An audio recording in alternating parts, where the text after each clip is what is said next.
భారతదేశంలో ఎన్నో దేవాలయాలు ఉన్నాయి. ఒక్కో దేవాలయం వెనుక ఒక్కో కథ, ఒక్కో సంప్రదాయం ఉంటుంది. ప్రతి దేవాలయ నిర్మాణంలో ఎన్నో ప్రత్యేకతలు, ఆ ప్రత్యేకతల వెనుక అంతుబట్టని రహస్యాలు ఎన్నో ఉన్నాయి. భూమి మీద నుంచే చంద్రమండలంపై ఏముందో చెప్పగలిగే టెక్నాలజీ అందుబాటులోకి వచ్చినా మన దేశంలో ఉన్న కొన్ని ఆలయాల వెనుకున్న మిస్టరీలని ఇప్పటికీ చెప్పలేకపోతున్నారు సైంటిస్టులు. అలాంటి మిస్టీరియస్ టెంపుల్స్ లలో ముందు వరుసలో ఉంటుంది హంపీలోని విరూపాక్ష దేవాలయం. ఈ ఆలయం మిస్టరీలకు పెట్టింది పేరు అని చెబుతుంటారు. అసలు ఇక్కడ విఠలుని విగ్రహం ఎందుకు ఉండదు? తలకిందులుగా గోపురం నీడ ఎందుకు పడుతుంది?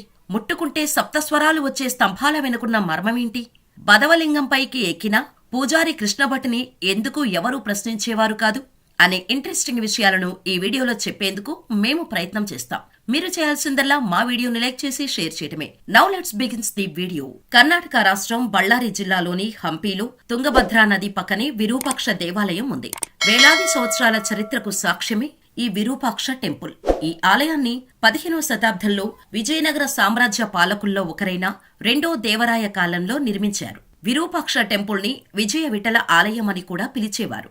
పేరుకే విఠలుని ఆలయమైనా ఇక్కడ విఠలుని విగ్రహం లేకపోవటమే ఇక్కడ పెద్ద మిస్టరీ. ఇక్కడ స్వామివారి విగ్రహం ఎందుకు లేదో చెప్పేందుకు ఓ కథ ప్రాచుర్యంలో ఉంది. అదేంటంటే, శ్రీ మహావిష్ణువు ఈ ఆలయాన్ని వదిలి పండరీపూరుకు విఠల రూపంలో వెళ్లిపోయాడని చెబుతుంటారు.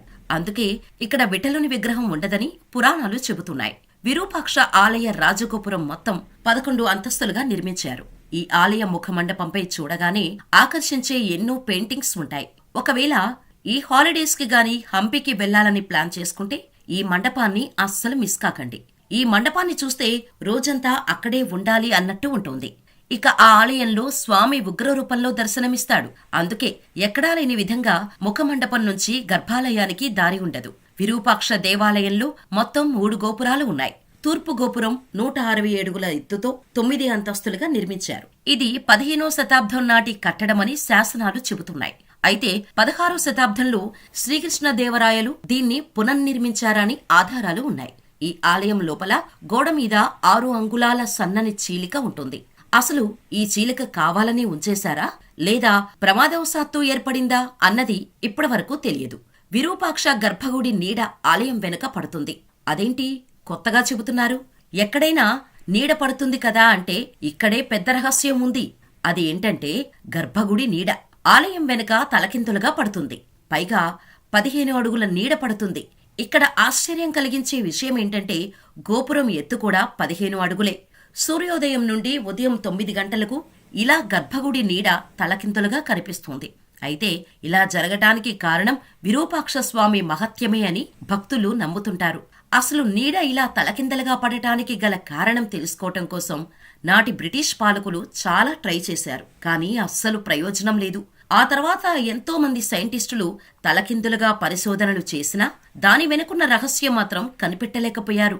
కానీ హంపీ దేవాలయాలను సందర్శించి ప్రతి సైంటిస్టు చెప్పే మాట ఏంటంటే, నాటి వాస్తుశిల్పుల నైపుణ్యానికి, అద్భుతమైన మేధస్సుకు ఇది జస్ట్ ఎగ్జాంపుల్ అని అంటారు. ఇక హంపీ అంటే అందరికీ టక్కున గుర్తుకు వచ్చేది మ్యూజికల్ పిల్లర్స్. విఠలేశ్వరుడి గర్భాలయాన్ని ఆనుకుని మొత్తం 6 మండపాలు ఉంటాయి. ఆలయ ప్రాంగణంలో ఈ మండపాలు చూడటానికి విడివిడిగా ఉన్నట్టు కనిపిస్తాయి. ఈ మండపాల్లో మొత్తం 56 స్తంభాలు ఉంటే వీటిలోని 7 స్తంభాలను మీటితే సప్తస్వరాలు వినిపిస్తాయి. అంటే ఈ 7 స్తంభాలను టచ్ చేస్తే సరిగమలు వినిపిస్తాయన్నమాట. అందుకే వీటిని సరిగమ స్తంభాలు అని కూడా పిలుస్తారు. అసలు రాతి స్తంభాన్ని ముట్టుకుంటే సప్తస్వరాలు వచ్చేలా ఎలాంటి టెక్నాలజీ వాడారో అని తెలుసుకోవటం కోసం బ్రిటిష్ సైంటిస్టులు బుర్రలు బద్దలు కొట్టుకున్నా ఆ టెక్నిక్ ఏంటో తెలుసుకోలేకపోయారు. అందుకే బ్రిటిషర్స్ అసలు లోపల ఎలాంటి వస్తువులు పెట్టారో అని తెలుసుకోవటం కోసం 2 స్తంభాలను కూడా పగలకొట్టేశారు. కానీ వాటిల్లో ఏమీ లేకపోవటం చూసి ఆశ్చర్యపోయారు. అందుకే వీటిని చాలా మంది మిస్టీరియస్ పిల్లర్స్ అని కూడా పిలుస్తారు. ఈ ఆలయంలో ఉన్న మరొక అంతుపట్టని విషయం ఏంటంటే, ఉగాది టైంలో వచ్చే పాడ్యమి నాడు సూర్యకిరణాలు డైరెక్ట్ గా గర్భగుడిలో ఉన్న శివలింగం మీద పడతాయి. కరెక్ట్ గా ఆ టైంలోనే సూర్యకిరణాలు శివలింగంపై పడేలా నాటి శిల్పులు ఎలా నిర్మించారో అన్నది ఇప్పటికీ బ్రహ్మ రహస్యమే. ఇక ఏ శివాలయంలో కనిపించని అతిపెద్ద వింత ఈ క్షేత్రంలోనే కనిపిస్తోంది. అది 3 తలల నంది. ఇక్కడ తప్పితే ప్రపంచంలో మరెక్కడా 3 తలల నంది కనిపించదు.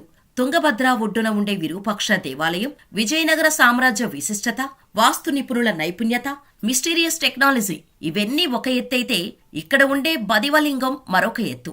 ముస్లిం పాలకులు, ఇతర సంస్థానాధీశులు, అన్యమతస్థులు బదవలింగాన్ని ధ్వంసం చేయటానికి ఎన్నో ప్రయత్నాలు చేశారు.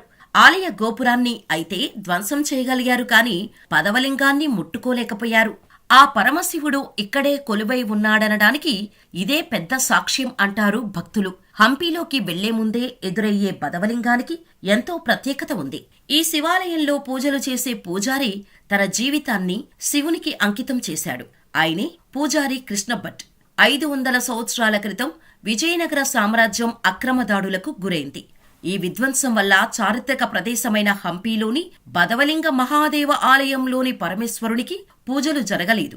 ఈ దాడుల్లో ఆలయ పైకప్పు ధ్వంసం కావటంతో సూర్యకిరణాలు నేరుగా బదవలింగంపై పడి ఆలయం మరింత తేజస్సుతో కనిపించేదట. కన్నడంలో బదవి అంటే పేద మహిళ అని, బదవీ లింగం అంటే పేద మహిళ యొక్క శివలింగం అని అర్థం. ఓ పేద మహిళని ఎవరూ గుడిమెట్లను ఎక్కనివ్వకపోవటంతో ఆమె స్వయంగా డబ్బులు సేకరించి ఈ ఆలయాన్ని స్థాపించినట్టు చరిత్ర చెబుతోంది. ఇక దాడుల అనంతరం 1980 నుండి బదవలింగానికి భక్తులు పూజలు చేయటం ప్రారంభించారు. 40 సంవత్సరాల క్రితం ఈ ప్రాంతానికి వచ్చిన కెఎన్ కృష్ణభట్ అప్పటి నుంచి బదవలింగ సేవలోనే నిమగ్నమయ్యారు. హంపీలో రాళ్లు పగిలే ఎండలు కాసినా, అడవులు కొట్టుకుపోయే వర్షాలు వచ్చినా, అనారోగ్యం వచ్చినా కృష్ణభట్ మాత్రం బదవలింగానికి పూజలు చేయటం ఆపలేదు. సాధారణంగా మనలో ఎవరైనా పొరపాటున ఏదైనా చిన్న వస్తువును లేదా ఎవరికైనా కాలు తగిలితే తప్పుగా భావిస్తాం. అలాంటి దేవుని విగ్రహానికి మన కాలు తగిలితే మహాపాపం జరిగినట్టే భావిస్తారు. అయితే కెఎన్ కృష్ణభట్ పూజారి విషయంలో ఇవేవీ చెల్లవు.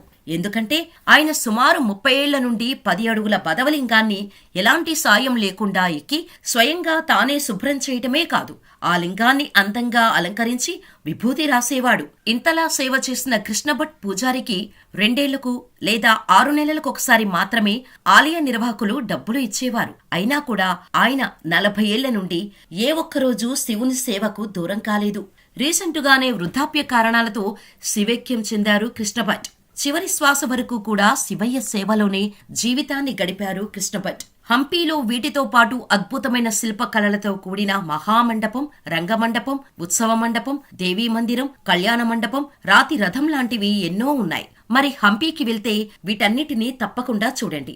మరి ఇంతవరకు మా వీడియో చూశారంటే ఈ వీడియో మీకు నచ్చిందని అనుకుంటున్నా. ఇటువంటి ఎన్నో ఇన్ఫర్మేటివ్ వీడియోస్ కోసం మా ఛానల్ ని ఇప్పుడే సబ్స్క్రైబ్ చేసుకోండి. పక్కనే ఉన్న బెల్ ఐకాన్ కొట్టి క్లిక్ చేయడం మాత్రం మర్చిపోకండి.